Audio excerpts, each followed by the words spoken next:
we've worked tremendously hard to make Shakespeare boring. I don't know how we've achieved it, because he's incredible. It's like trying to make Bob Marley boring. I don't know how you would do that. We've managed to do it. And so my interest in doing this with Hip Hop Shakespeare, as you've seen today, is to show young people actually what you believe and what you've been taught comes from a perception.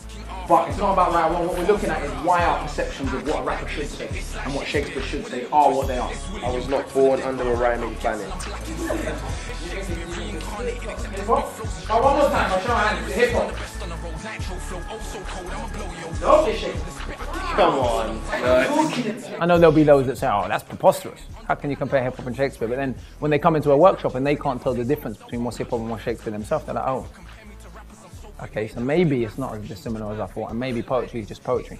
Once you take away the tights and the Jacobean ruff and the chain and the video, and you just look at the poetry of it, people come into the workshop with a perception of hip-hop and Shakespeare most of the time, not all of the time. Sometimes you get people like, well, of course that's similar. They both use metaphor, they both use rhyme, they're both with a rhythm because of the iambic pentameter, as we saw a young man do today. But generally the perception is they're so different, they're so alien, one's so intelligent and one isn't.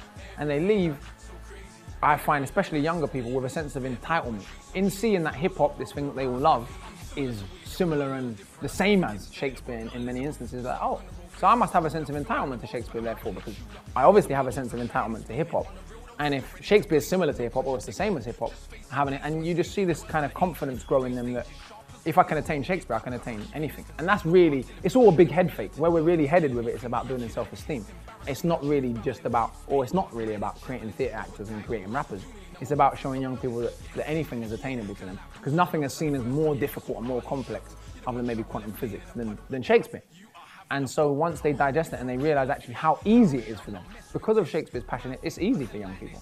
They're like, oh wow, okay, so this is, and you just see them leave like, oh, cool. And they just walk that little bit taller, and that's the most pleasing part for us, is just seeing that confidence that young people get.